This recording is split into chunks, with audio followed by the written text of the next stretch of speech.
Welcome to Heart of a Volunteer Veterans Podcast. This is Saga Episode 024. My name is Luke Davis, and I'd like to tell you my story. Right on.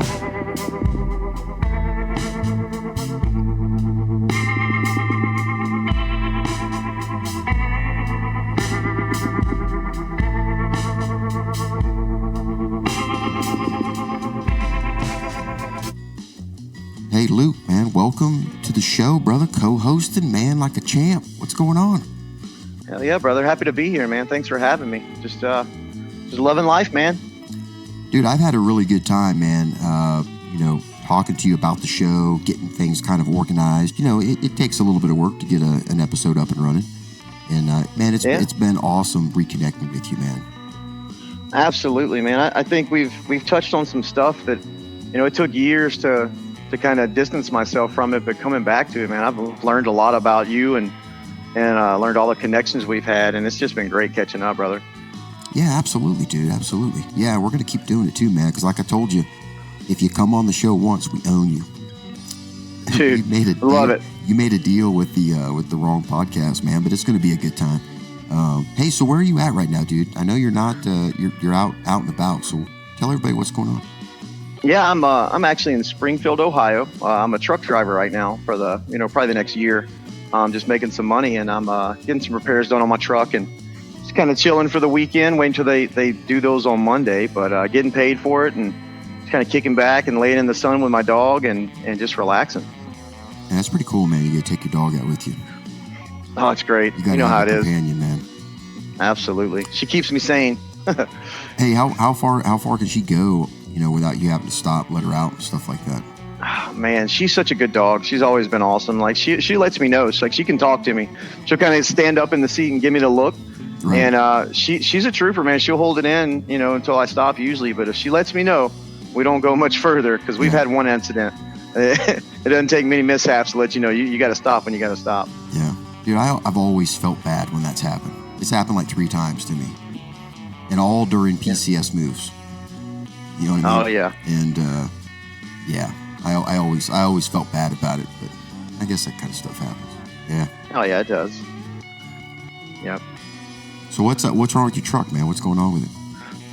Nothing's wrong with it. These trucks are amazing. They drive themselves pretty much now, but they have to install this new camera that it adapts your cruise control. If someone slows down in front of you while you're on cruise, it slows down automatically. And if you change lanes without your blinker on, it lets you know that you're, not doing what you're supposed to. They think maybe you're asleep at the wheel, and it does so many things to help combat on the road deaths and injuries and accidents. I mean, I think they've cut them in half over the last 2 years from what they were before, just from installing these things. So it's pretty awesome.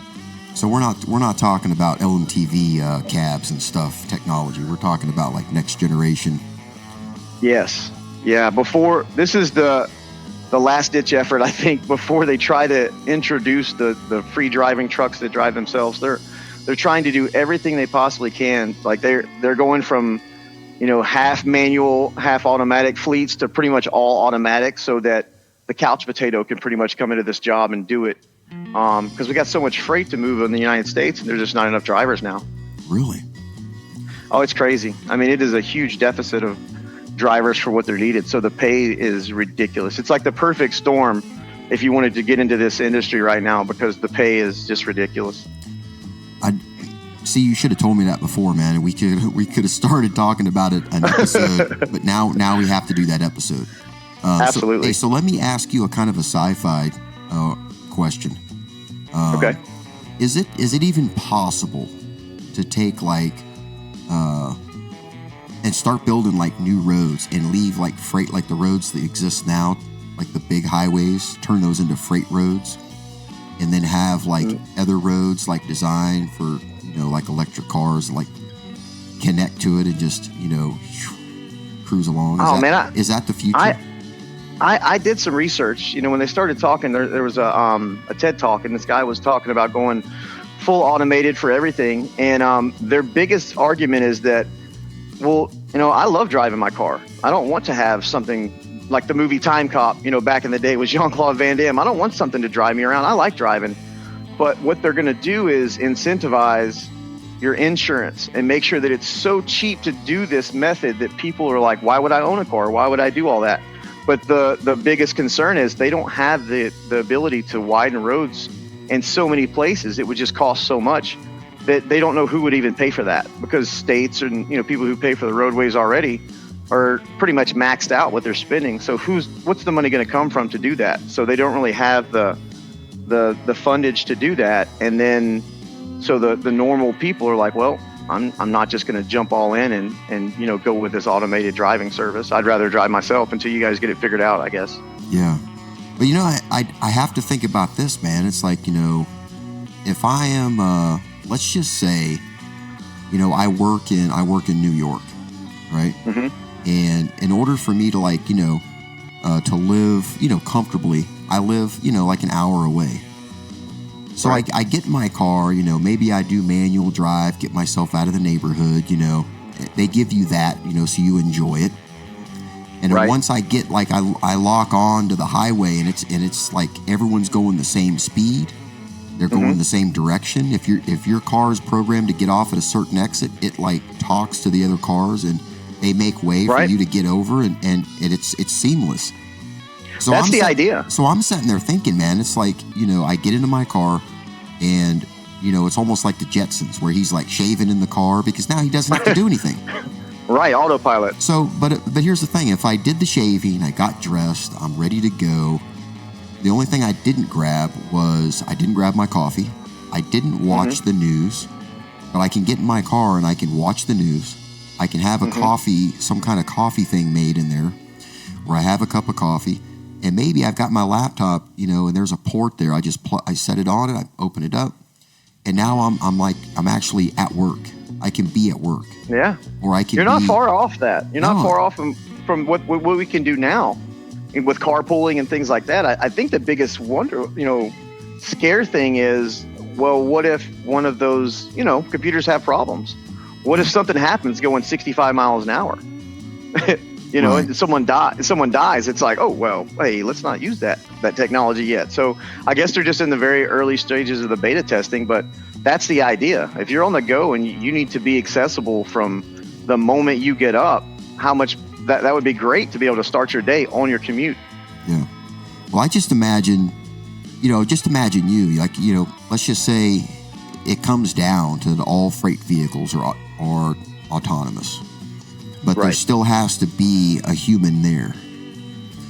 So you're instead of you sitting in the seat behind the wheel, you're sitting in the middle of it, like a captain, where you can touch both sides of it. And you're in this this little cab, and your living area's behind you, and you're just making sure everything's copacetic, everything's moving.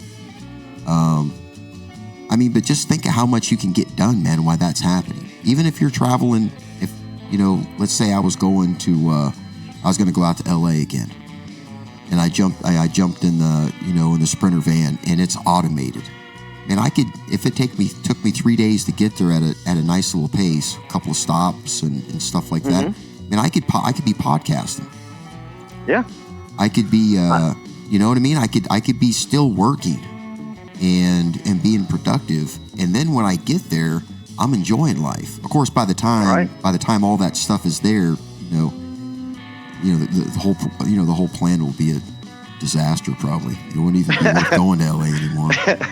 Well, I can tell you, and I don't know because I haven't spoke with anyone directly, but I can tell you if I owned a fleet of trucks, like I work for Werner, they're huge. There's so many trucks they have, and they move freight everywhere. Yeah. Well, if I had the option to have someone who doesn't have home issues, doesn't need to use the restroom, doesn't need to eat, doesn't need to sleep, can do all these things, why would I not want that? Of course I see their side of it. Like, hell, why would you not want an automated system that just moves your stuff for you? But I just think the transition from now to there with, all the continuing, issues with our economy and fuel and energy, saving and being green and all that. There's just so many other things going on and they change every election pretty much. Yeah. So they're just, it's hard to get behind it until someone has said, okay, I've done it. Here it is. It works. I've tested it.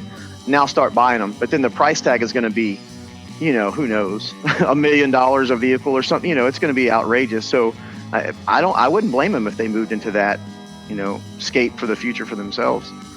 Yeah, dude, we're gonna have to talk about that because I'm gonna bring that up when you come on and you talk about the, giving trucking a try as as either a career or like something short, like you said, to get that springboard effect.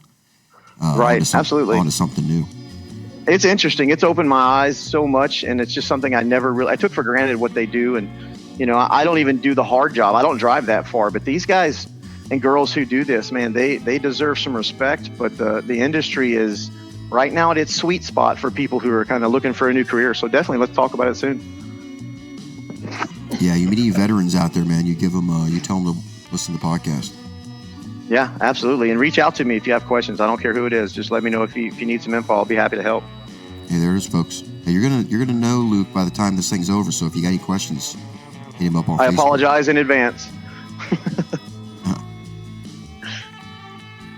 Hey, what do we got? What we got next, man?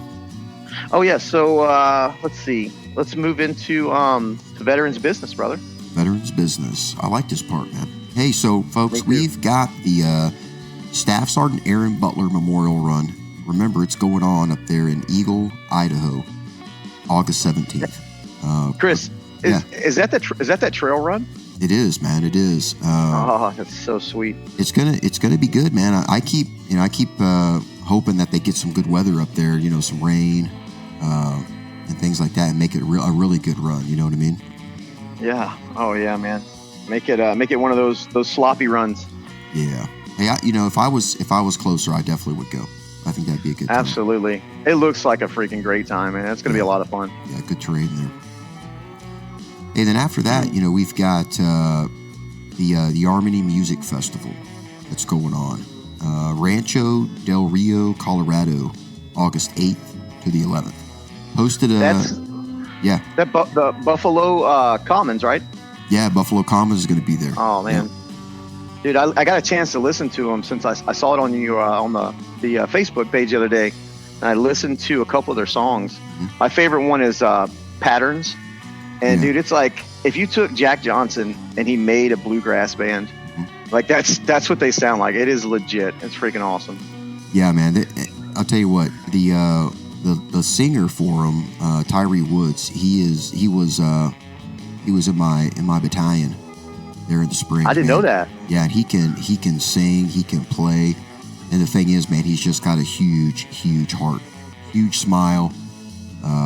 Always rated. Always a good guy.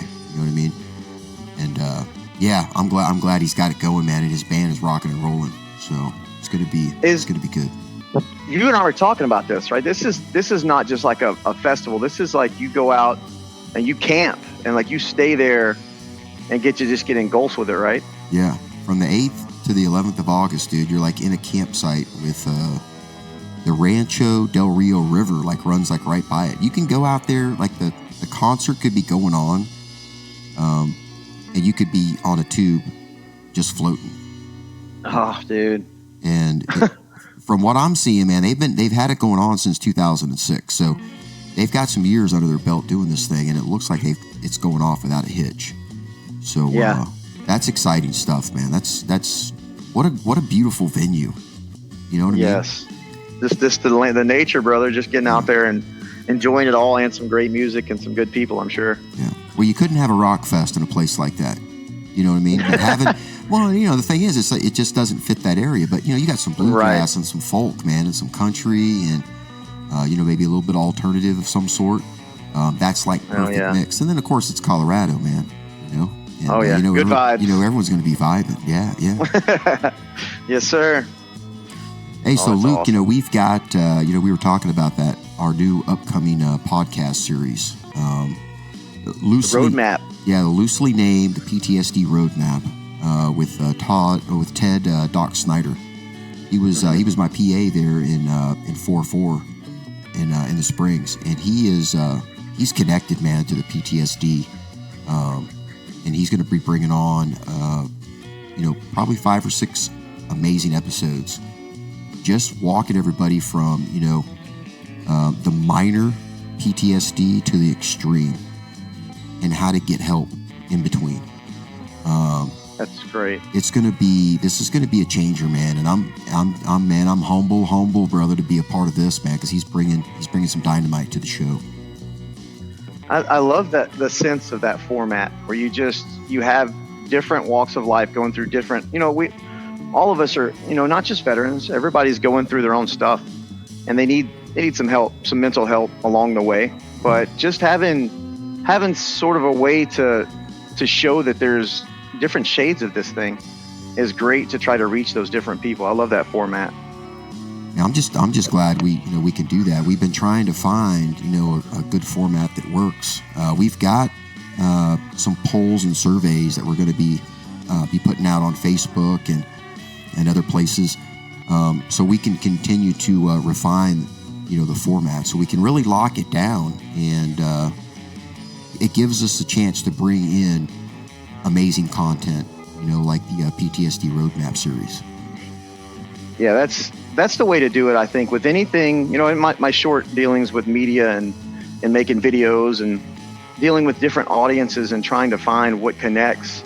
If you're not adapting and you're not changing to your audience, your demographic, or, to the masses, if you don't change along the way and take input, then you're going to become a dinosaur before you know it. And you got to change it up. Yeah, absolutely. Looking at July's numbers, man, that July was the highest downloads that we had. We had like 1.4 thousand Jesus downloads. And you're talking about like the first month, I think we had like 102, then it was like 300, and then it jumped to like, we were in low 900s, and then it was like 1,200 in June, and then the 1,400, for July. But the word is getting out there. So the people that are sharing, thank you for talking about the show. Thank you for sharing it. And for the veterans that are coming on and keeping the show alive. The veterans that come on, just like you, Luke, I mean, you guys and gals are the, you're the breath of the show. You know what I'm saying? It doesn't do it without the veterans, and it's just amazing, man. Yeah, that's you were telling me that like 111 downloads. Was it just this weekend? Yeah, on Sunday, which was absolutely nuts. So I think when I looked at that, our high download for any Sunday was 21. And this past Sunday we had 111. Wow! And like quadrupling your numbers. Yeah, because we only had like 51 on Saturday. Wow. Yeah, 50 on Friday for Mike's episode, and then like 51 on Saturday, and then it just exploded and doubled on Sunday, which was weird because, unless it was just hot everywhere and people were staying inside, it was a really great day for the veterans episodes. So good stuff. You know what I think that means? I think that means that maybe people are starting to take notice and maybe do a little bit more self-care. And when they have some free time, they're listening, because that's what I do. Yeah. Whenever I'm kind of, feeling like I need to work on myself and I don't have anyone to talk to, I'll listen to an episode, man, and it just gets me in that mindset of like, cool, I can relate to someone that maybe I knew before or didn't, that's been on your previous episodes, and it just kind of gives me some time to chill out, and listen to what's going on with them, and then listen for advice, because if you can learn from everyone, and I've just picked up so many things listening to different episodes. So maybe hopefully that's what that means. More people are spending their free time doing a little self-maintenance. Well, dude, if that's the case, then we need to stop jacking around, and you need to get on to telling everybody about yourself, man, and about your saga, man, and your journey. What do you think? Sure, man. I'd be happy to, brother. I mean, I think I'm honored just to be able to do this, and hopefully help one or two girls along the way that. Girls and guys along the way that are just kind of not knowing where to go and maybe feeling lost, because I certainly was for a long time, just kind of out there not knowing where to go. So I guess I can start with, my entry to the service out of high school, joined pretty soon after that. It was pre 9/11. And I joined and opted to go for the supply personnel route, the 9-2 Yankee route. Wasn't really sure what that meant. I just kind of was coerced by the sign-on bonus and my recruiter saying they really needed that slot filled. So, I joined up and I graduated, or was supposed to graduate on the day 9/11 happened from AIT. And it's crazy, man. Like, we didn't know what was going on. Of course, you don't really have TVs you can watch. They just told us, like, hey, something happened, get ready. And like, they even asked us at the end of the day, like, hey, you guys, would you want to have a graduation ceremony, or you just want to go, go on leave and see your family, because who knows what's going to happen? And we're like, yeah, let's get home. Let's go see our family. Right. And, that's one of those wake up calls. Like, okay, this is part of what you signed up for. It isn't, for just benefits and helping your country and all that. It's time to really, go do something. So you're at the point where, your uniforms are squared away. You think a graduation is going to happen for the day. Right. Yeah. My mom drove from Florida up to Fort Lee, Virginia. Mm-hmm. And on the way, she was listening to the radio and heard that happened, called them at the, at my unit. And they said, look, there's no graduation today. Go ahead and go home. We don't know what's going to happen. So she had made it halfway, turned around, went all the way back down. And then and finally I got to call her that night, and I'm like, no, Mom, they're telling us we can go on leave, but we can't fly. Obviously you can't do anything, but you can have, someone come pick you up. Yeah. And she was like, well, and I was like, Mom, you don't understand. At that point, it feels like you've been in prison. You're like, I just want to go home, So she turned around. She's awesome. Came and picked me up anyway, and got to go home on leave for 30 days and then, get shipped out to Hawaii after that. Hey, so what? So, let me ask you this, man. What about some of the other privates you had with you that were from New York and stuff? What was the feel at that time, man? With those, folks, there was, there's people from all over, and we just really had there was not a lot of information being put out, and we didn't have TVs. We couldn't watch it. They just told us what happened. And then it was just mad chaos. More people were worried about their own personal, things they needed to get ready in order to leave and get, go home and go on leave. So I guess we really didn't even have time to digest it. Like, some people were crying, some people were, just freaking out. You could see it in their eyes. And then some people were just like, all right, let's get home so that we can, go process what's happening. So it was just such a fast moving, chaotic experience that I don't even remember anyone talking to me and saying like, oh man, that's crazy, or this is going to happen. It was just kind of a get your shit and go home, and then, go from there. That's nuts. Oh, it's nuts. I wonder what crazy. I know what they did if you had a graduate that, was going to fly, can't fly. I know they took care of them, but that's gotta suck too, man.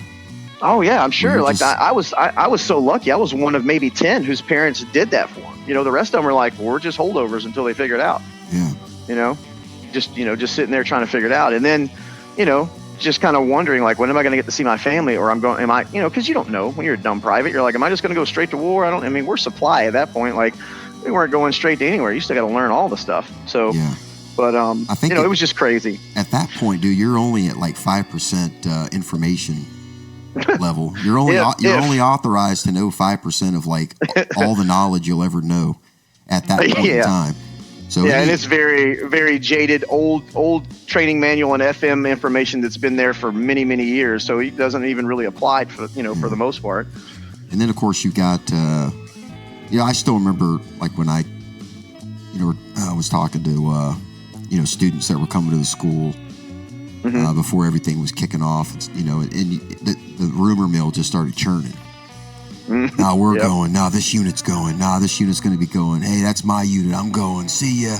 All this kind of stuff. It was like, what? But it was cool though, man. Yeah. I actually went to basic there in Oklahoma. Graduated on July 19th, so you can tell you like. I thought I was ready for the heat too. I was not. Like that area is smoldering hot. But yeah, that was a. I should have waited to join a little bit longer, a little bit after that. But yeah, man. So after that, I had got the contract to go to Hawaii, and so shipped out to Schofield Barracks, go through your whole rigmarole there, and then got assigned to Alpha 235, and, kind of just got engulfed with it immediately, met everybody and got a really good vibe. I mean, I remember feeling like I was going to get smoked, every day, all day, and just, this is going to suck. And I just remember feeling like, man, the family had been set and they were so close when I got there. I just don't think I had the experience that most Joes get when they first come into a unit. And I just remember feeling like, man, these guys are awesome. Like I just felt like it was a good place to be. And I was happy to be there, A lot of people talk about the old cacti, man, and that was the perfect storm.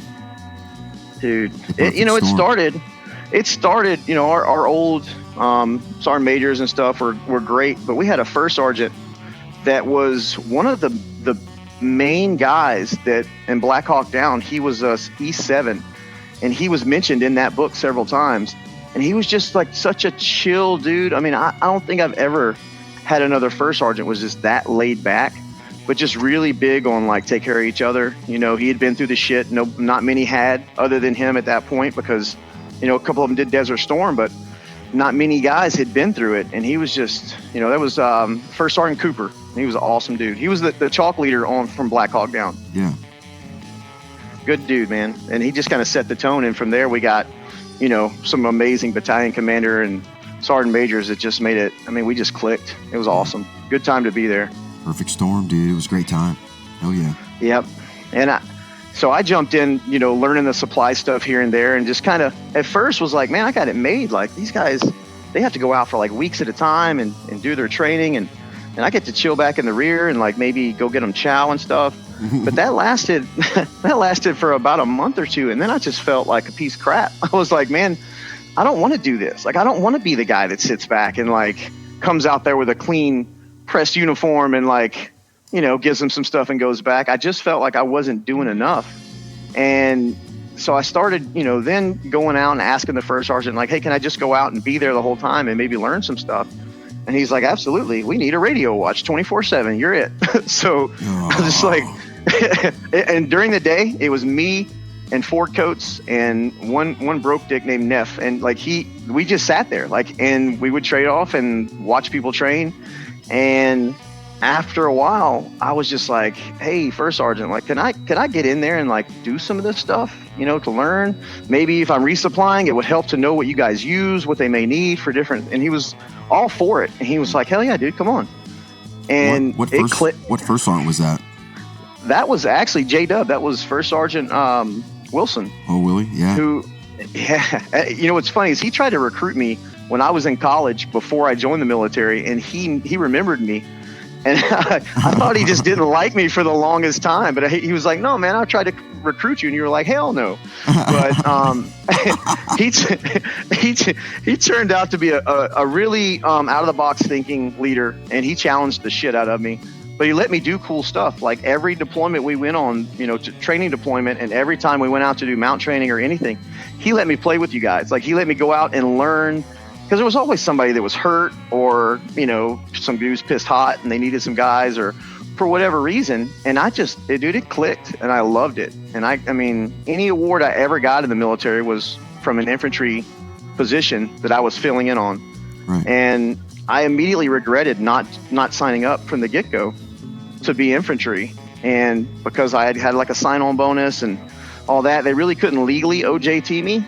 But he did allow me to deploy with 3rd Platoon on the line as a rifleman, and fielded the old M14s from Vietnam. They still had the packing grease on them. Oh yeah. And they assigned that to me, and I went out with 3rd Platoon, and really was just going through it. Well, that was my thing, man. When I got there to the platoon and took over 3rd Squad, the old Hogs, and yes, sir.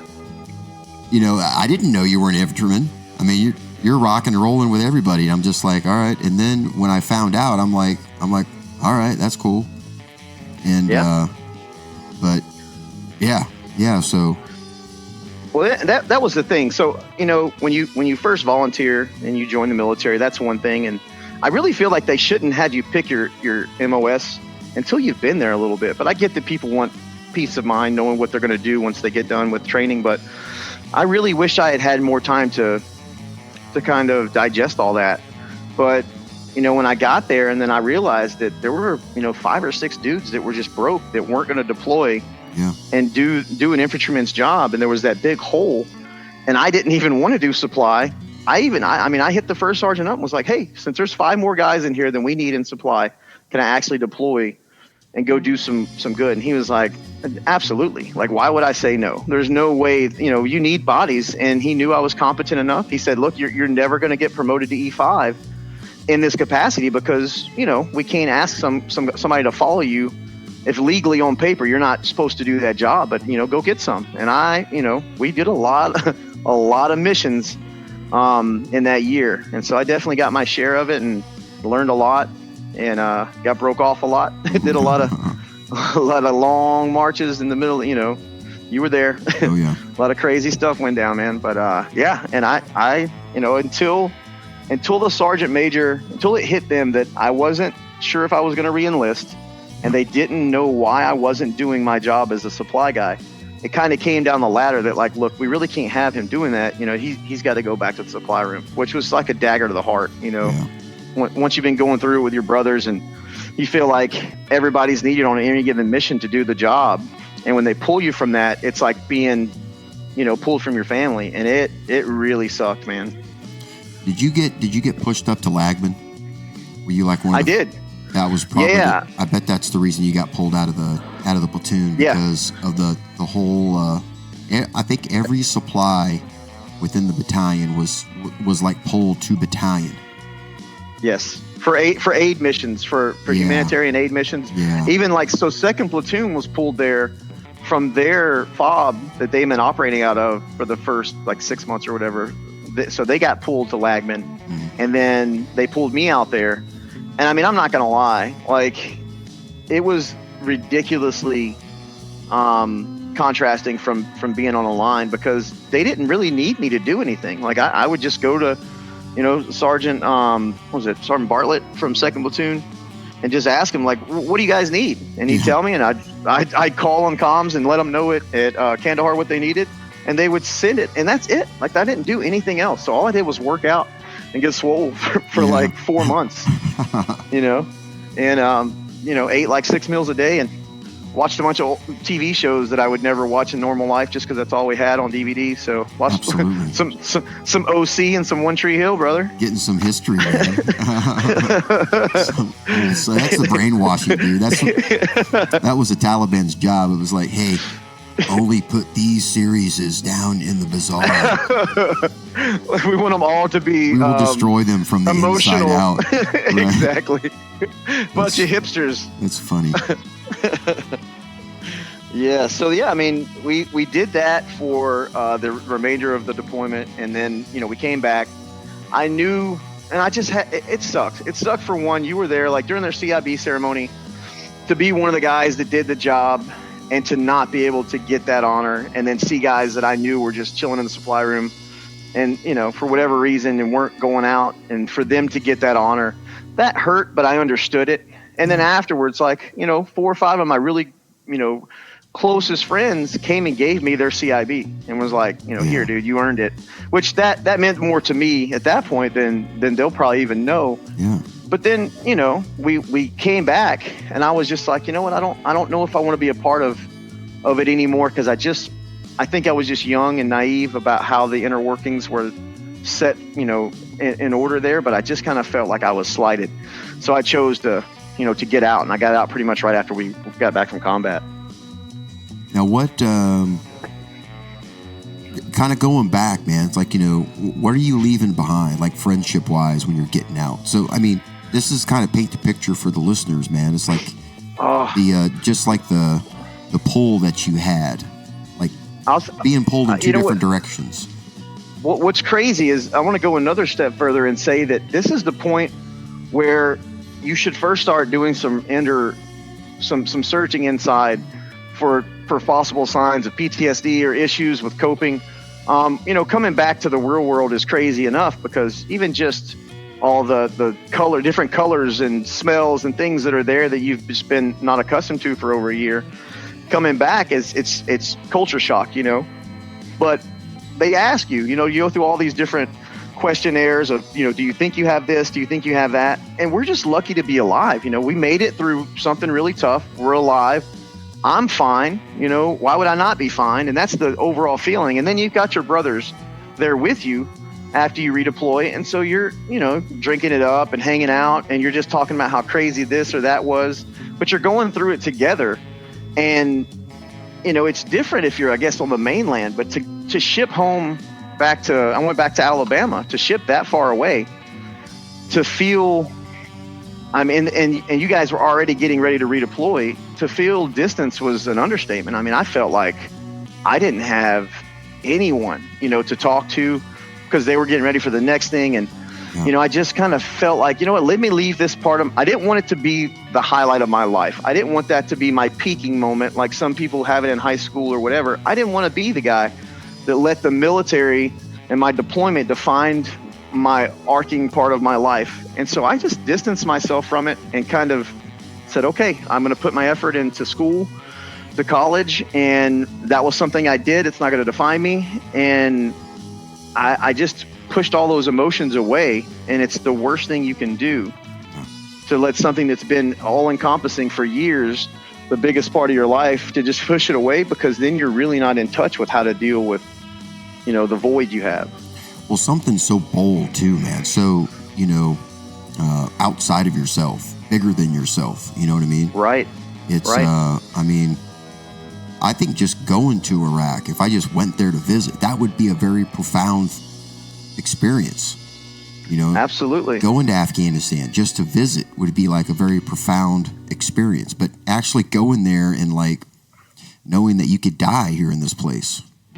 Yep. That it ain't no vacation. That steps it up, you know, quite a few levels. Absolutely. Yeah. I mean, and that's the thing. Like in the military, things are structured as is. You know, things are really, you know, they've been in place for a long time and they work for a reason. Well, then when you deploy, it's like tenfold. You know, everything is thought out, planned for you. You know where to go, where to be.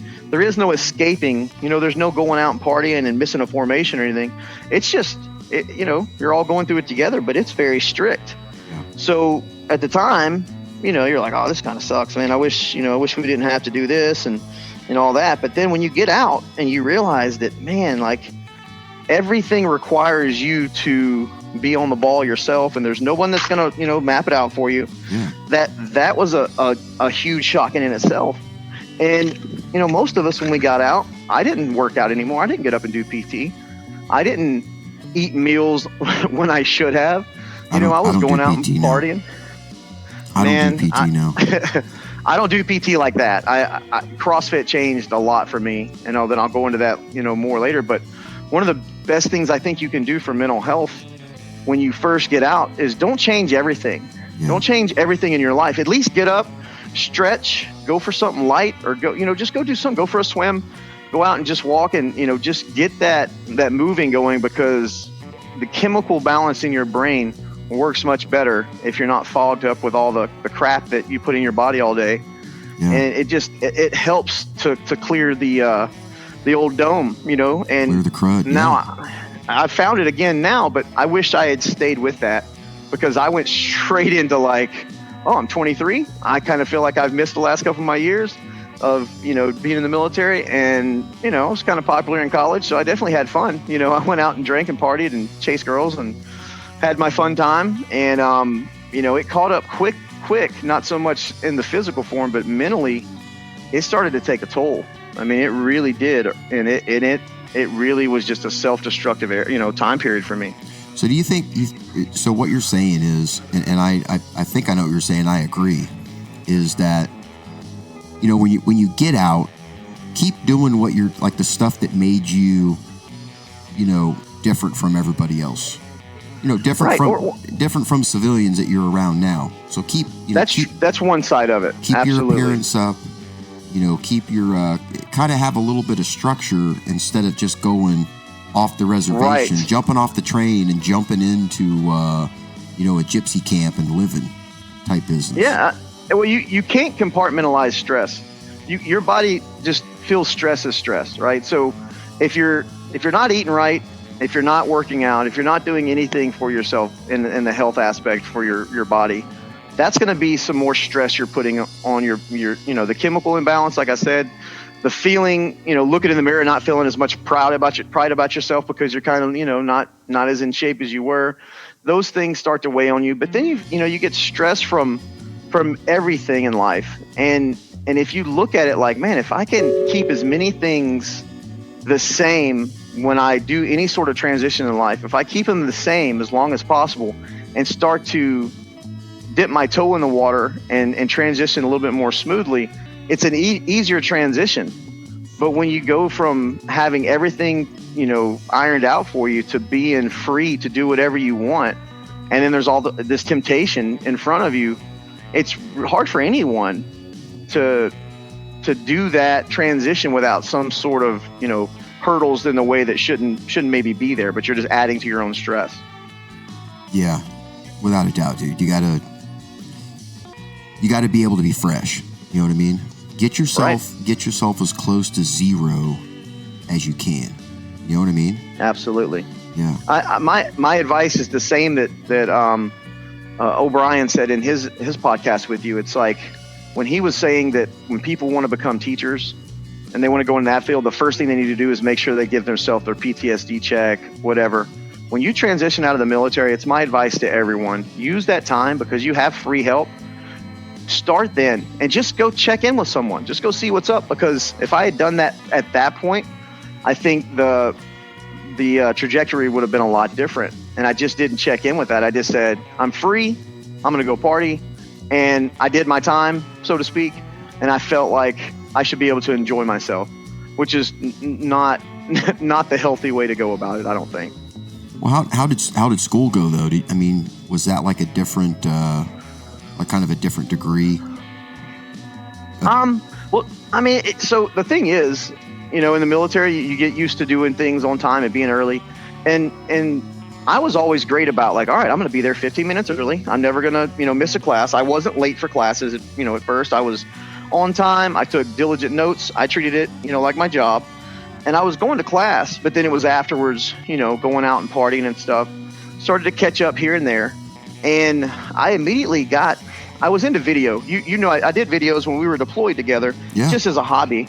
Send some videos back home to guys. I made our company part of our battalion video, and it was a hobby. So I was just showing some people. I was managing a bar at the time, which is also a bad job opportunity, bad career choice right out of the military, because it was like, oh, free beer.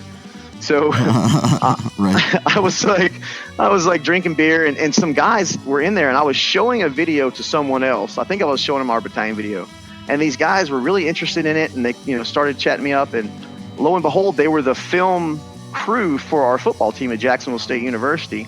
And they're like, we need another guy. And it's the pay is a full ride student coaching scholarship if you make it, and we're really needing somebody. So hell yeah, I immediately went and applied and got it, and was like, dude, this is amazing. Like, I get my GI Bill and it's like a paycheck. I have a full ride to this university now, and it was amazing. So I thought, like, hell, as long as I can keep up, those three different things, work and the football thing and school, I was doing okay. And then I started to really realize how much I was half-assing the three of them.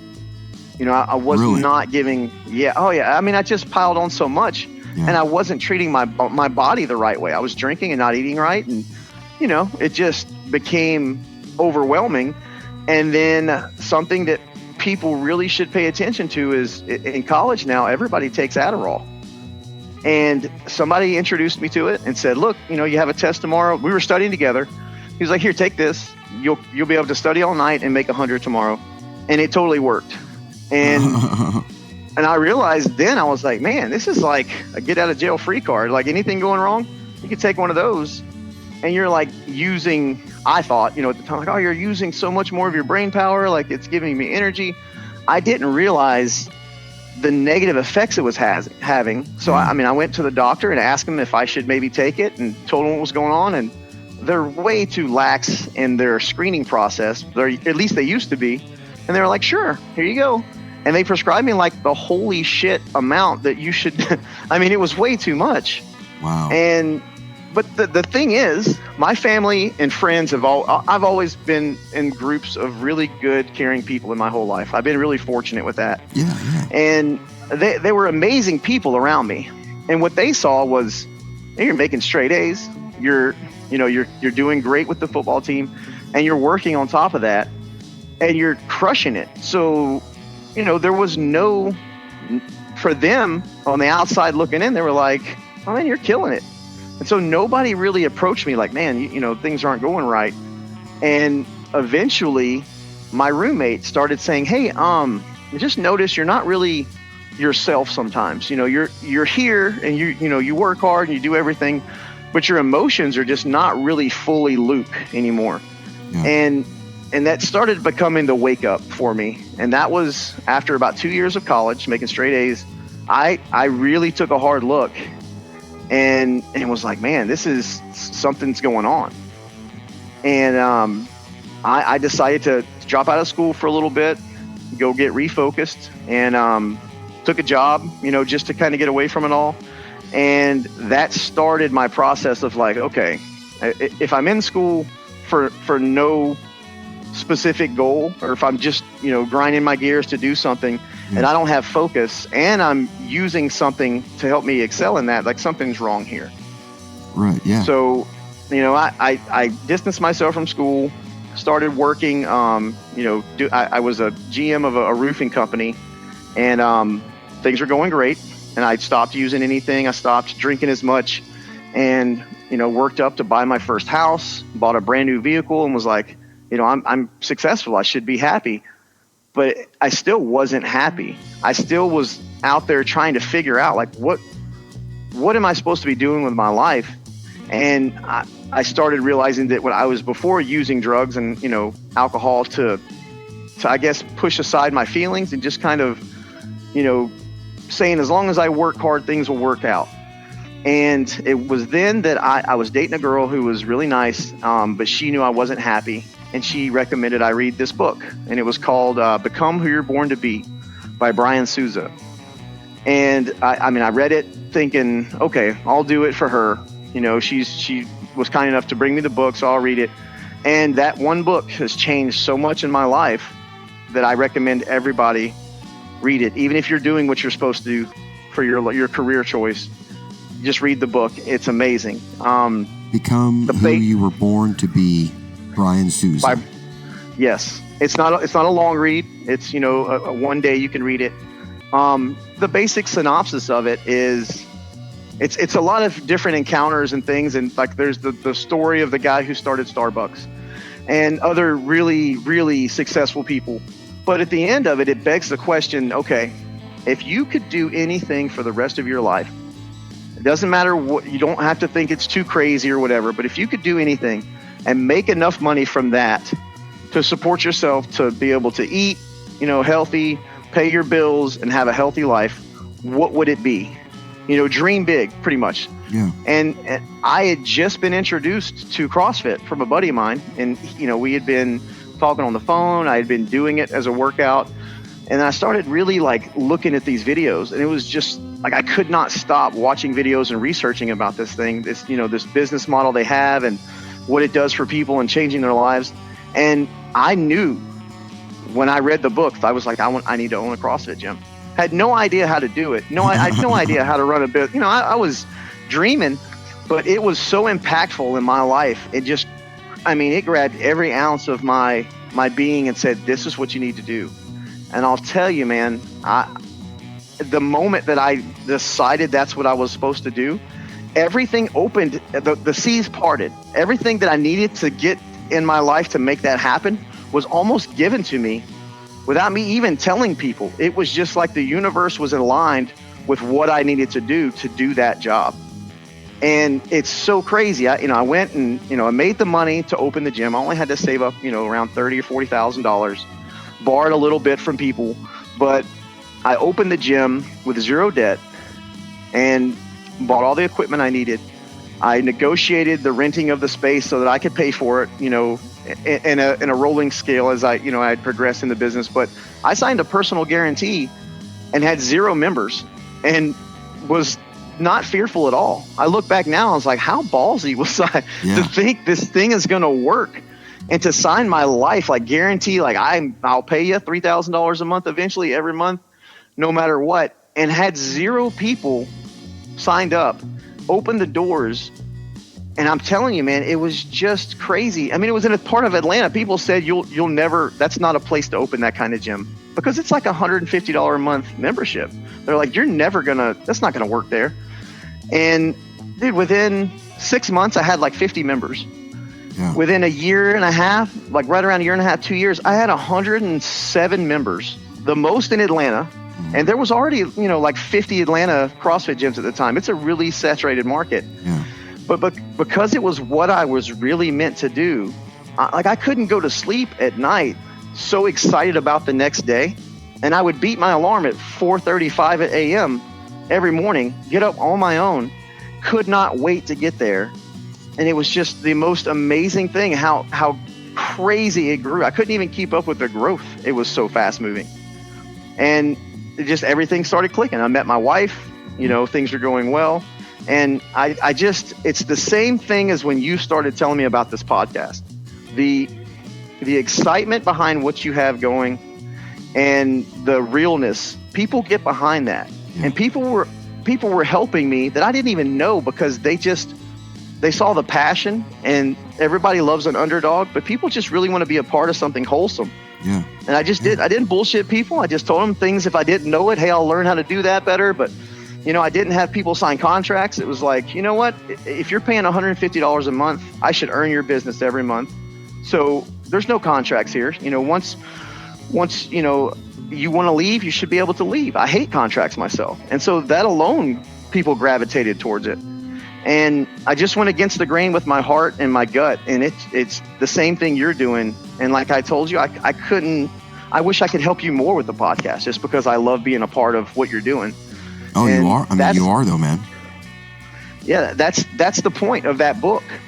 If you're doing what you love, and it's so cliche to hear it now, but it's so freaking true. And I wish people would believe in themselves a little more that whatever you're doing, if it's not what you love, it's the same thing as like if you chose your spouse based on the fact that like, all right, I know I can probably get a girl that's like a solid 6 based on my looks. Let me find the hottest 6 I can find. And like, that's the girl I'm going to marry. Mm-hmm. And that's all you base selecting your spouse on. Yeah. You can probably guess how long that's going to actually last. The healthness of that relationship and how successful it's going to be is probably not very good. I'm glad we don't do it that way, dude.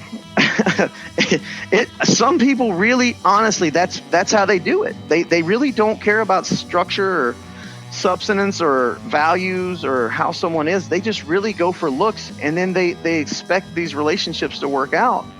Well, it's the same thing with your career, man. If you just say, all right, people graduate college all the time and say, okay, like I had a friend who's a surgeon. She just graduated college from Emory, and she's going to be making like $45,000 a year for the first 3 years. And that's sad. There's people, starting out in truck driving, making $60,000, $80,000 a year. So people choose their careers based on, all right, what pays the most money? Yeah. What's gonna give me all the money that I need to be successful? And that's the worst possible way to pick your career. It really needs to come down to happiness.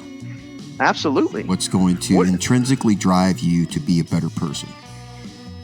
Think about it this way too. If you're successful in any career, you're not putting in 8 hours a day. You're putting in 18-hour days on the regular. Yeah. So if you really want to be successful at something, you're thinking 18 hours out of your 24 hours out of the day, you're going to be engulfed with something that you could give a shit less about and you expect to be happy. That just doesn't compute. Right. You want something that drives you so much that when you get up, you're like, man, I fucking love my life. I get to spend my hours doing this rather than shit, I got to get up and go do this. And I mean, there's days that suck in any job, but overall, man, I loved every minute of being a gym owner and just helping people's lives. And, so whatever someone's, CrossFit gym is, whatever their career path should be, it really should be based on love of the context of what you're doing rather than the salary or any other reason. No, dude, I totally agree, man. I agree with you. So you're driving truck now, man. What happened to to the gym? Good question. So this is the same point that, like I was saying, O'Brien was making about getting your mental health in check before you start teaching. It's the same thing with anything else. I had been using Adderall and drinking and other things, buying things and spending money, whatever it may be, to hide my emotional sickness or mental health issues that I was having for years. And I developed these, patterns and ways to deal with stuff. And to truth be told, CrossFit was my new addiction, as well as something that I love to do, that I was passionate about. It was something positive. It helps people. It helped me make money. It was, helping me be a healthier person in so many aspects. But I went so far into it and was using that as my addiction that I still needed to get some mental health assistance. And I wasn't reaching out to do that because I thought I still had it. I thought I was going to be okay now. I thought that was all right, I made it over the hump and I'm going to be good. It's going to be smooth sailing from here on out. Well, when you get married or when you start a serious relationship, it's a lot harder to hide those issues to someone else because they see it and they're a part of it.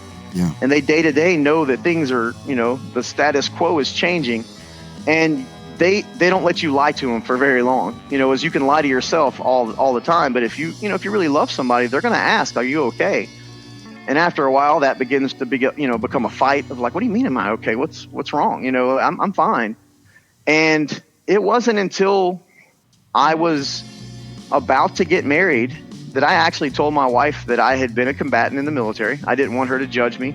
I didn't want her to think that I was going to, have issues in our, healthy relationship down the road. And so she took that really bad, and I understand it now. I shouldn't have waited to be that open about it, but she didn't know what she was fully getting into.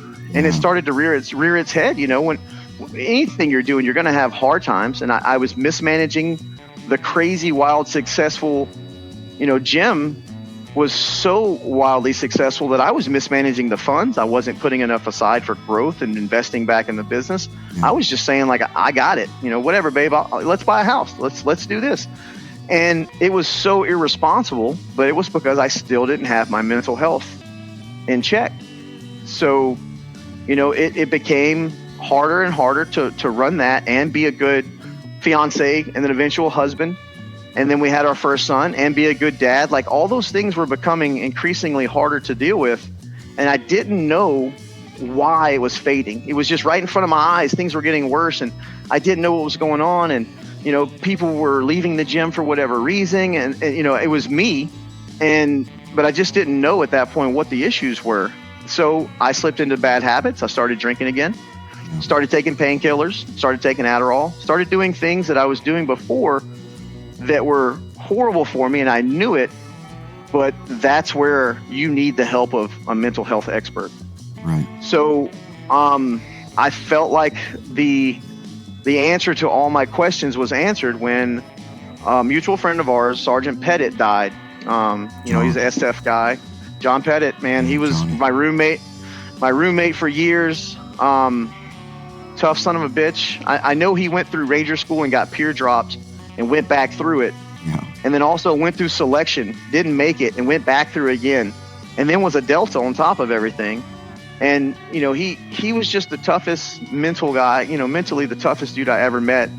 And, had a wife and a young son. And, his mental health issues got the best of him. And so, I went to his funeral. Well, I went up to Fort Bragg and saw a bunch of my brothers that I hadn't seen in a long time. Duran, one of my best friends, my whole life. Duran, who you've interviewed. Yeah. And, all the guys, all the second platoon guys and some of the other platoons were there. And it was just, I had been so far removed for so long. I didn't realize like how many dudes had, been passing away and how many guys needed people. They needed help and, needed me to be there for them too. And it was just a bittersweet, reunion. But at the same time, the whole fact that I wanted to do more than be a supply guy started to come up, and I started to tell him, man, I wish I really could have like tried out to do something high speed like what, you know, Pettit was in, you know, the SF, and or at least try to be an infantryman full-heartedly. And another mutual friend of ours, Sergeant Rampersad, was you know, he was in that network as well. And I asked him, I was like, you know, I'm a little older, I don't think I can go in and try out. And he was like, oh yeah, you can, you know, go to National Guard, and as you can make it, they don't care how old you are, they'll let you go through selection. So I mean, I remember driving home, calling my wife saying, hey, we're going to sell the gym, I'm going to try out for this, and we're going to be a military family again. I was in great shape. I knew I could handle the physical of it, but you know, somebody with mental issues, now that I see looking back, like you can't go for any of those types of jobs with already having some mental issues. They'll break you down real quick. Dude, selection will break you off if you don't have your head locked in. Yeah. Brother, the weekend selection I went through, the SFRE, broke me off, and that was 3 days. Yeah. You know, it's actually the point that I realized I needed to go to a psychiatrist, and you know, go get my mental health in order. So I came back home.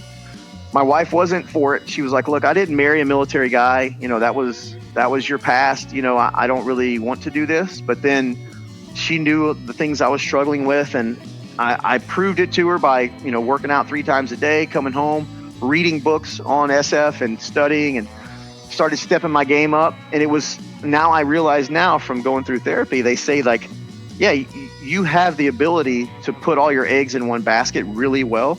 And that's not good. But at the time, people are like, look at him. You know, he's able to get very little sleep and like bust it out and show somebody that he can do what he said he's going to do. But so I did that, and my wife eventually said, okay, I'll back you up. Let's look at selling the gym. So we added up all of our debt, and it just felt like for some reason it was all perfectly matching up. What we had in debt and what I could sell the gym for were like, I think it was like $20 difference in those two numbers. And I was like, oh, it's a sign, you know, this has got to be it. So, man, I sold the gym. it was so mismanaged, like emotionally and mentally, and just I look back at it now and I'm like, how did I do that to my family? Like, how, you know, I know how. I didn't have the tools that I needed to make better calls.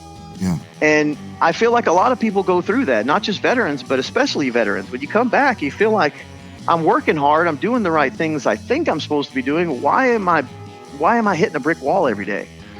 And I just, you know, it was just so mismanaged. And so I sold the gym. Luke, so were you connected with any veterans at this time, like guys you'd served with? At this time I was starting to talk more with like Duran and Rampersad and Schultz, you know, a bunch of guys that I connected with at Pettit's funeral. Like we really started getting back in it. You know, we started really talking about stuff and doing buddy checks on each other, like, hey, you okay? Yeah. And that's when I learned the first time that like 90% of those dudes were on the retirement or the disability, and had been through counseling and all that stuff. And I was like, wow, like I really didn't think that many of my friends had issues, still thinking I didn't have any. And they're like, dude, you need to go get checked out. And I'm like, I almost was offended. Like, what do you mean? Like, I'm successful. Shit's going good.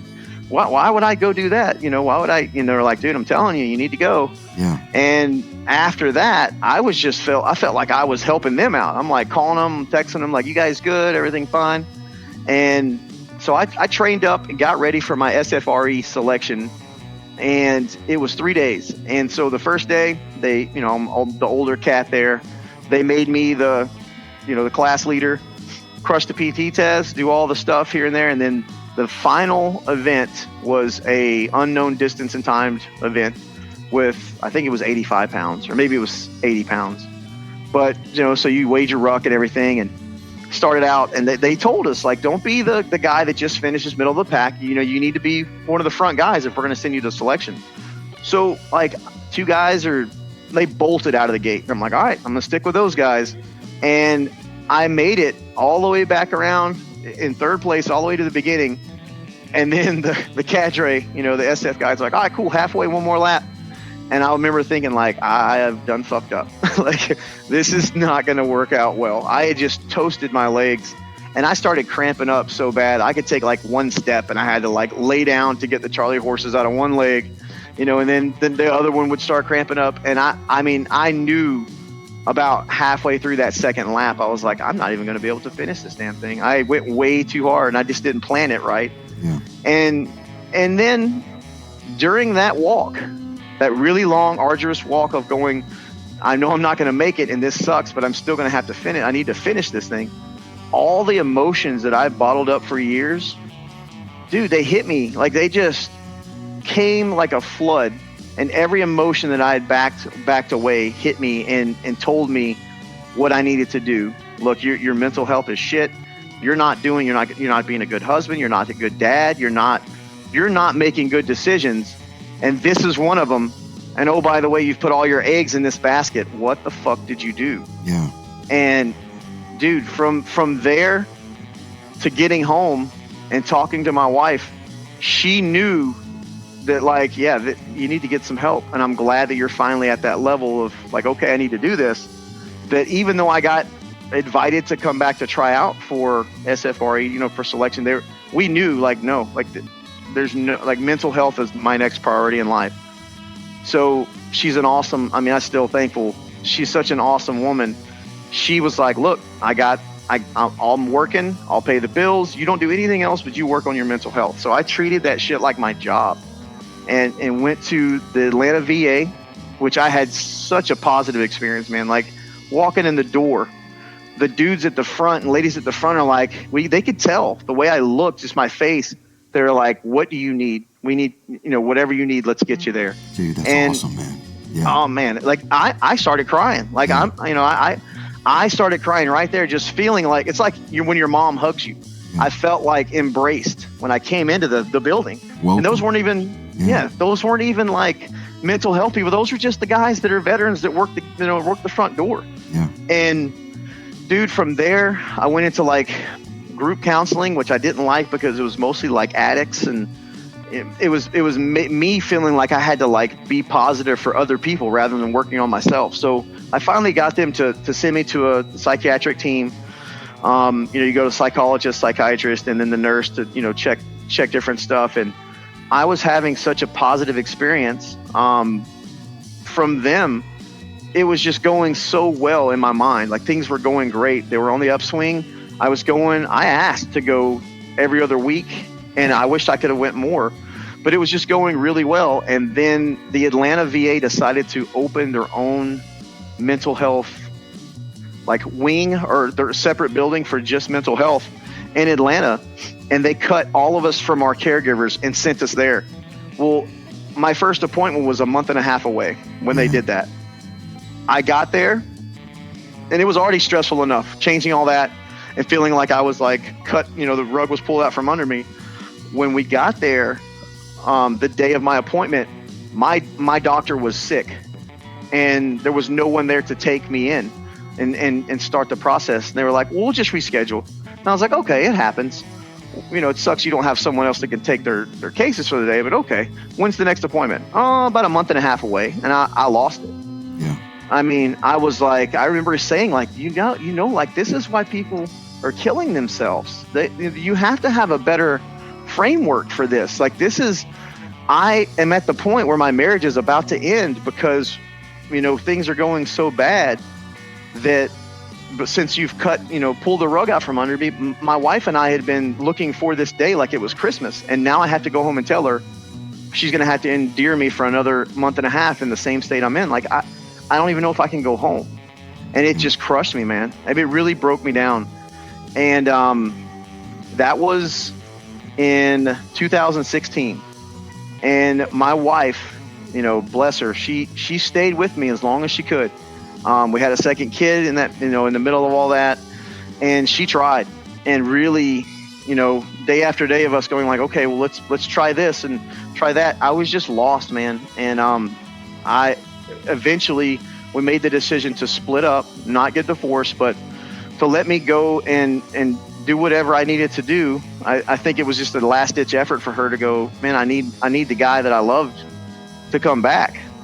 So, you know, we split up, And still, there for the kids, as much as possible. Started going to school just as a means of income for film school, because it's something I had a passion for. But, it was just kind of, I felt like I was just spinning my wheels at that point and was still trying to just figure out what to do. And instead of then going and getting like the help that I needed, I actually reverted to old ways again, was starting to drink. And it just, I wish I could go back now and kick myself in the ass. But when you're going through it, it just feels helpless. You just have to go through it. Yeah. And when you got two other little humans that you created looking at you, and they need more out of you and you can't give it, it should build you up to do better. And by all rights, it should. But when you're going through a mental illness, it actually pushes you further away, and it makes you feel like you're drowning even more. You're in deeper water now. Yeah. And anybody who else, has gone through it, they can probably relate to that feeling of like, man, why can't I just do the things I need to? And you're just not equipped. You're still like just not equipped with what you need. So fast forward for the next 2016 until January of this year. I was going to film school, every weekend or every other weekend, getting the kids, being a part of their life as much as I could, but not doing the things I needed to for my mental health, just going to school for the money, paying my bills. It's just a blur, really, of like, what the fuck was I doing? And I knew I needed to get back to what I really wanted to do in life, which was own a gym. I realized that, like, all right, I need to get back to that guy. So baby steps, here and there, like, okay, I'm going to need the money to do it. Started researching jobs, and came across truck driving. And the company I work for pays really well, especially for veterans. So I went to truck driving school in January, and then my wife, but we're separated at the time, approached me and was like, look, your parents really don't come around. Your family's not really as inclusive as they should be around here in the South. So why don't we move to Ohio, where I'm from, where my family can help me out, help us out, and the kids can have family around. So I was more than happy to. I was like, that's fine. I think that's great. Let's do it. So, we moved up to Ohio right after I graduated truck driving school in March. And so I started driving, and I still, I don't know how I'm this lucky, but, my wife and I, we're still separated, but we're co-parenting like nobody's business. We make every decisions for the kids. We don't use lawyers or anything like that. We figured out how much money fairly needs to be given for her to the kids, and so I'm paying sort of a child support, and all hopes that we would be able to reconnect once I got my shit together and have enough money to like open another gym, get back to being the guy that she fell in love with. And we've been talking all along the way, and so now it's kind of a, I don't know if it's a moot point if she can ever get those feelings back, but I'm just so blessed that she's such a good woman that we're able to get along for the kids' sake, that it still feels like she's my fan, she's still the one. Like, I still text her if something exciting happens, or, she's just my rock still. So that's kind of the status quo. So did you get through, your mental health? Did you get through the process, or where's your mental health today, man? So this is the thing that sucks is when I was going then, using my VA benefits and, going to the VA for help. It was great when they outsourced it, and then the story sucked. It sucks where they kind of dropped the ball. So then I was like, all right, look, I'm still in the National Guard at this point. I was in 20th Group, and I was in the process of getting a med board.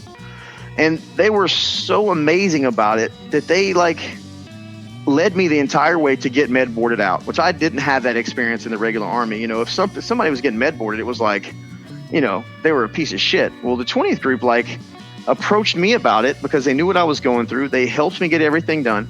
And that was finally just processed in December.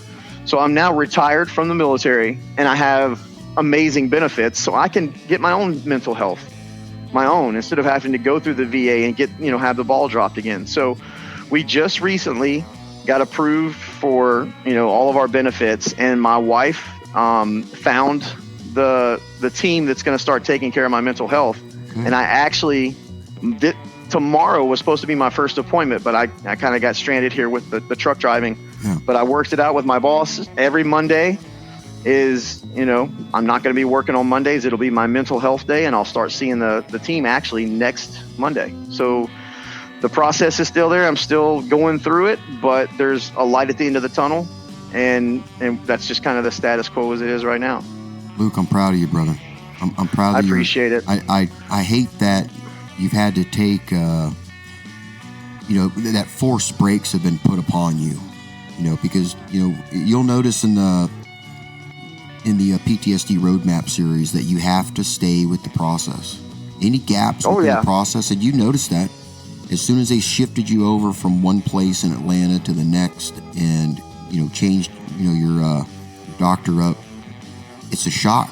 It's a shock to a veteran. It'd be a shock to anybody that's relying on somebody with, secrets, their secrets to help them work through it, for them to have to start over with somebody new. Well, not just that, I was prescribed, what is it called? Lithium.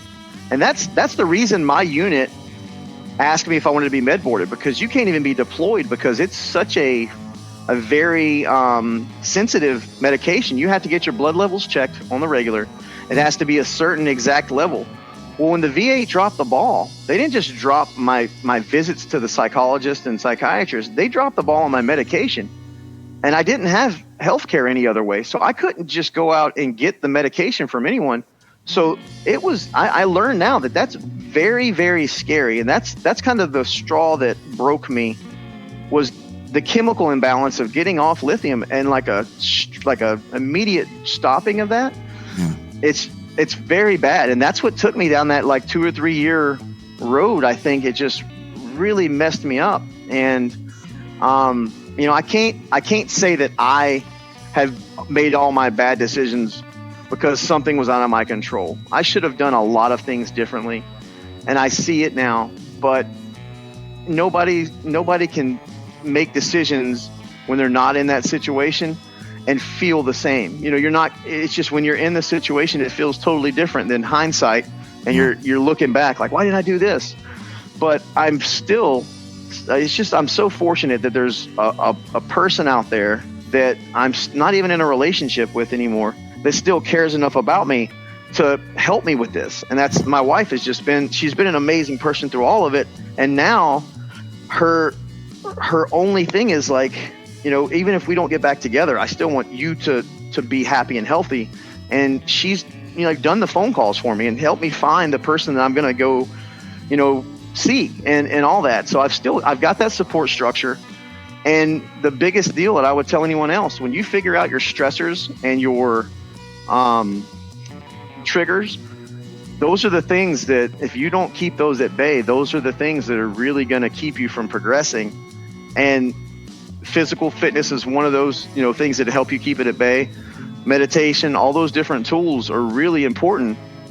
But man, I just felt like I dropped the ball when that happened, and I haven't been able to get back in front of the 8 ball since. And I'm hoping that that's what's going to happen in the near future. Well, you know what, man? We're here for you, brother. Everybody, I know. Everybody you served with, myself included, you can double, triple me in on it, brother. I appreciate it. You've got 2 kids, man, to live for, to get right for. You know what I'm saying? And, absolutely, man. And the thing is, we need you out here. You know what I'm saying?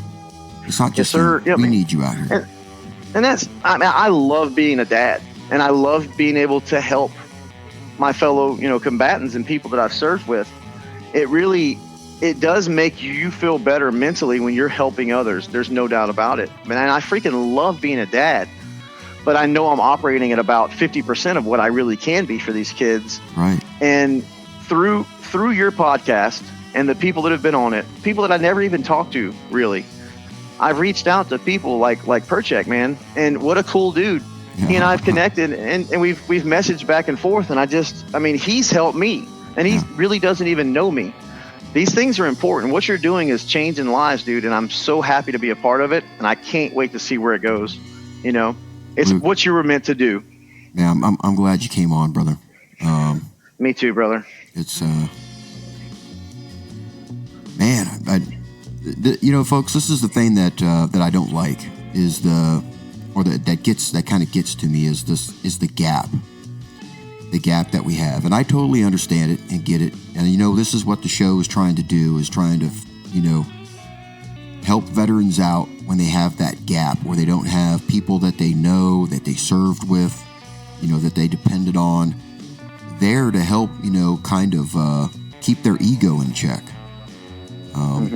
You know, the show is kind of a way to be like, you know, hey, this happened. This is what it feels like.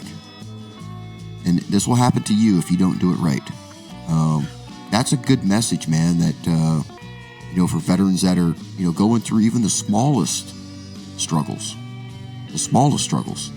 that's good for. But you know, the veterans that are going through tough times, it helps them, but they still have to reach out. You know what I mean? They still have to reach out to somebody. Trying to do it alone, your mind will get you. It will convince you that what you're doing is the right thing. Hey, we're going down this path, man. And your super ego is like, hey, this is going downhill. We're going down. But your ego's like, yeah, it's easy cruising. We'll just slide down. No big deal. And then next thing you know, you're at the bottom and you're sucking. So I think, you know, your story, man, is as much as I wish you didn't have to go through it, it's going to be a good lesson for somebody. I hope so. Mm-hmm. You know what? I feel like there's so many different things that can help you be a more successful person in life. And career, obviously, is one of them. Spending your time with the family and the people that the family and friends you want to be with, and making their lives better. And reaching out to like-minded people who are going through the same things that you are. That sense of community is what you're doing. That's another big thing that helps you deal with stress.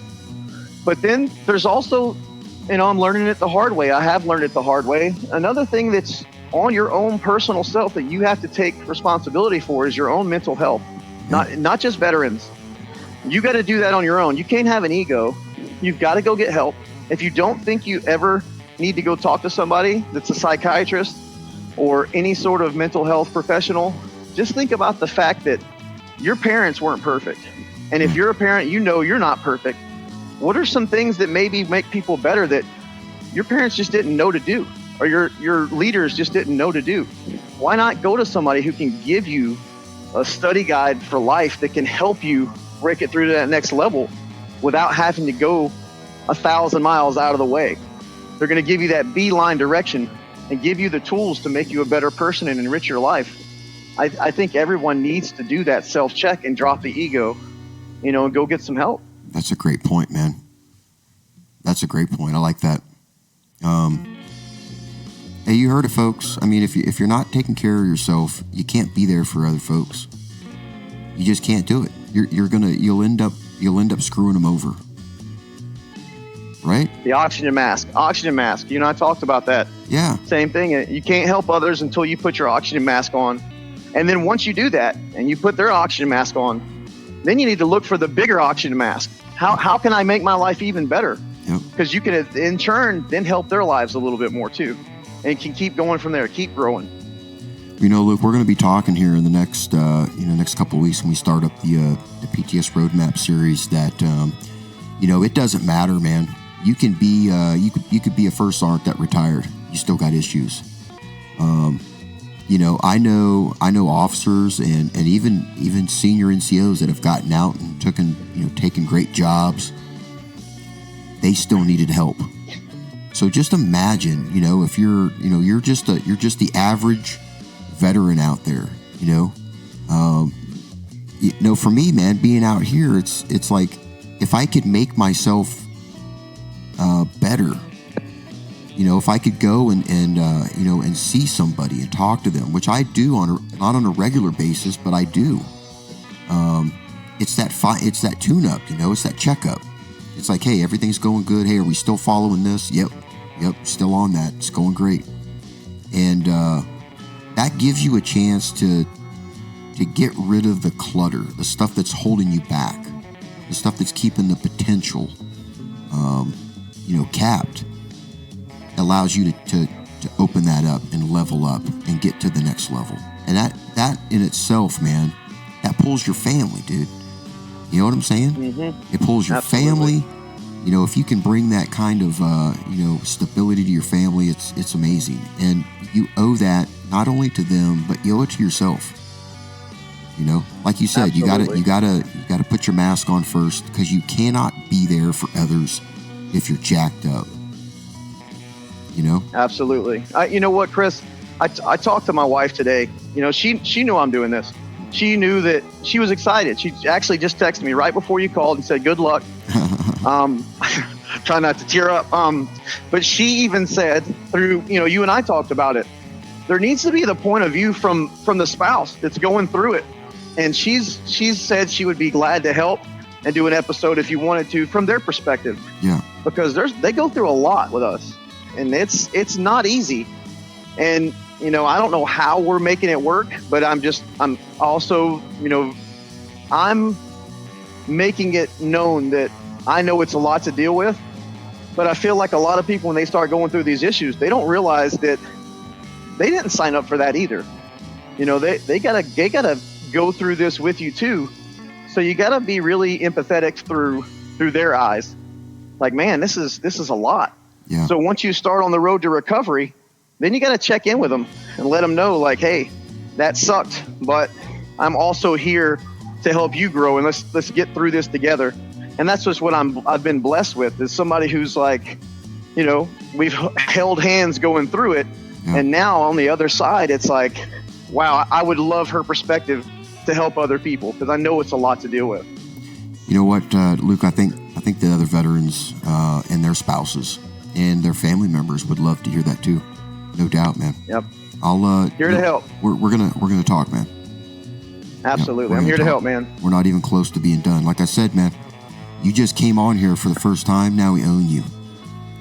You just signed Glad to be a part of it. You just signed a contract, man. But we're gonna have great fun, man, and we're all gonna move forward together. We're not gonna leave anybody behind. So that's the goal. So we got to keep sharing this thing. We got to keep veterans have to keep coming on, opening up, being honest with themselves. I appreciate you coming on here, man. And I really do appreciate it. Yep, that's the thing too. Once you start actually owning up to it and start the road to recovery, I haven't done anything, like I haven't taken drugs or drank in excess since last year, right. But it really does. Once you start going down that road, when you can come back and say it and feel proud that you're getting through it, just like Perchek and Duran, yeah. You're not ashamed. You're not ashamed of what you used to do, because now yeah. I'm not going back there. So it's actually pretty easy once you get over the hump to go, hell yeah, I'll tell you my story. Yeah. So I'm glad to be able to get it out there. I really appreciate the format to do so, man. Well, man, we're all about growth, brother. You know what I'm saying? And it's like I say, man, there's going to be a potential. Well, look at it this way: 1.4 thousand downloads in July. That's amazing. Yours is the first saga of the month of August. Yeah, you know what's funny is Perchek. You're going to have a lot of people listening to this thing. So what's funny? I talked to Perchek the other day, and his joke is still top of the charts. I'm still number one. Dude, he's got 400 downloads and for his first episode, and 126 for his second. So 526 downloads of our almost 4,000 total downloads are Steve's. Look at the power in that, brother. Exactly. Think about this. He was going through something that he was so ashamed of that he did not want anybody to help him in his life. Yeah. To now being able to brag about how many people have heard his story, something that's so, sensitive and personal. He's bragging about the fact that he's touched. Yeah. Just what a cool dude, man. It's awesome. It really is awesome. I tell you what, he's got some crazy ideas. You and I talked about it, because you're actually heading up there to Steve, right? Yeah. We pretty much message on the weekly basis, and I drive through Pittsburgh all the time. Yeah. But every time I let him know I'm coming through, it's too short a notice. So, but yeah, we're gonna get together and do some video stuff. I'm gonna hopefully help him out. He's reached out to a guy who's been a filmmaker before. So yeah, I mean, I'd love to be able to connect with him. And Duran and I, we haven't seen each other in a long time. You know, he lives close by there too, so I'm gonna swing by and see him pretty soon. So, yep. Dude, I'm glad you can be in that area, man. And I'll tell you, start looking for more veterans, man, like around around your route. So you got a place to stop off and just check up on folks, you know? I just missed it, but I went and hung out with JD Henson about a month ago, but they were going to Alderman's for his birthday. Like six dudes from our unit were just getting an RV, and I was like, shit, I can't make it. You know, it was too last minute, but yeah, it's getting better and better. People are really reaching out and, you know, hanging out and seeing each other, and, you know, it's just cool, man. It's been 17 years since I've talked to you, 15 years since I talked to you. And this brought us together in a way that we were never close before. I mean, that's powerful stuff, man. Yeah, definitely, brother. Definitely. Well, I'm just glad that, the 15 years changed me enough that we could, that we could talk. Yeah, because I was perfect. I was an angel back then. I mean, who wouldn't love me? But, you know, dude, I was such a little asshole. Like, I'm so glad that I'm mature enough to where we can connect. You know, back then, dude, I only used, like, my personal life to just, like, you know, to motivate people. You know what I mean? Like, you know, like we talked about, I used to talk about my mom, you know, and her struggle with breast cancer. Right. Yep. And I used to tell, I'm like, you got to be kidding me, man. My mom is like going through chemo and everything else, losing her hair. She's a beautiful woman. She has no hair. And you're going to complain about having to get a haircut? Right. And the thing is, it was just like, you know, that's what I drew perspective on, you know, and it helped remind me, and I hope it did other people, that, you know, we're here for a reason. It's not just this coming, getting some war on and warmongering a little bit. There's people back there that, you know, that we're trying to keep people alive for. You know what I mean? Absolutely. And that was the thing that made you different. Yeah, that was the thing that made you different than any other leader that I had. There was some coverage to it that I didn't understand how it was disguised or camouflaged, but you opened up about, I mean, I knew that your mom was a big, Kansas State fan? Yeah. And I still know in my mind what she looked like. I knew that she was going through some struggles. Like, you opened up to us, but then you expected us to perform. I didn't have leaders that I was that close to, that I knew that much in their personal life. And, you know, but then at the end of the day, you got to get your job done. We just, you know, beyond that, we really didn't have much of a connection, other than I just knew a lot about your life. And now I look back and I'm like, how cool is that? You know, you were actually trying to mentor and help and give a piece of your life to us. And I just respect the shit out of it now. That was my mom's doing, man. She made me that way. So yeah, she's a good woman, man. Yeah. I'm trying to carry on, man. Just trying to take care of folks. Oh, dude, it's a good time. I told you like the last time we talked, your mom, no doubt, is looking down, dude, and she's proud of the man you've become, and she's definitely proud of what you're doing right now to help so many people, dude. She'd be proud. She's definitely looking after me. So hell yeah, man. That's good, man. Yeah. Well, Luke, what else do you have for everybody, man? What else? I'll be kind to other people. It helps you in your struggles. Help other people. Don't ever think you got life figured out, because even the ones who put it out there on social media that their life looks perfect, we're all fucking crazy. None of us have it all figured out. Anybody who's acting like they do are flat out lying to themselves and the rest of the world. And when you stop growing and you stop trying to advance yourself and learn more about yourself, you're really on the downward spiral in your life. You're never going to have it figured out, but always pursue happiness and growth to be a better person for yourself and people around you. Oh yeah, brother. Luke, thanks for coming on the show, man. Oh man, I love you, brother. I appreciate it. Hey, I love you too, man. Yeah, I'm excited. We're gonna talk. We're gonna talk this week. I know you got tomorrow. You got a little downtime. Maybe we'll talk tomorrow.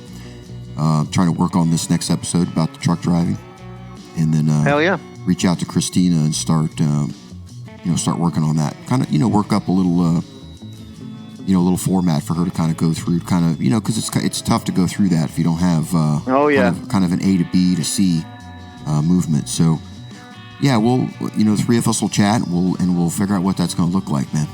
Yeah, absolutely. I know she would be happy to help other people too, man. It'd be great. Absolutely. All right, brother. Well, hey, until next time, thank you for coming on the show. Thanks, brother. I love you, man. I'll talk to you soon. All right, love you too, man. I'll talk to you later. Bye.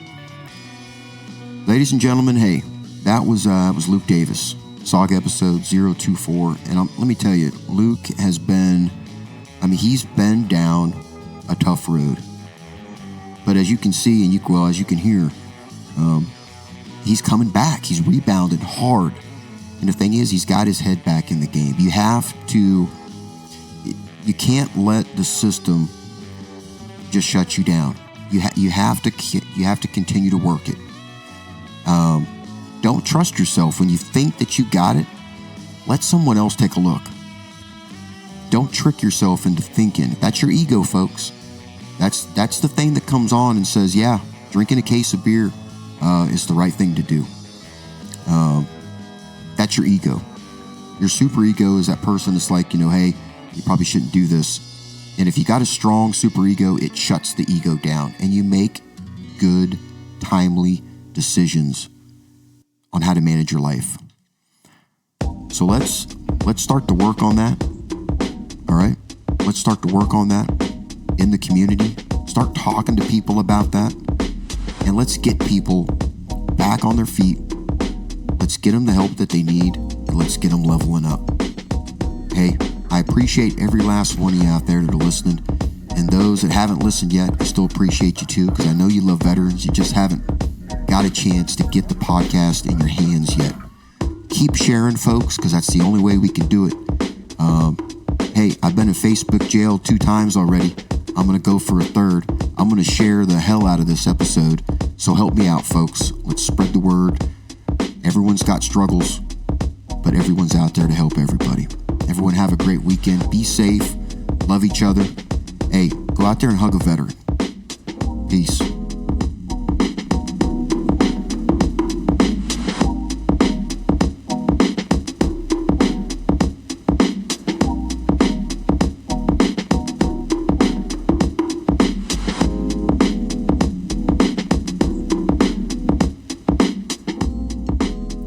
Hey, if you're still here, nobody picked up the MRE box surprise from last week. So, first person that emails me gets the MRE box surprise. Heart of Volunteer, copyright 2019.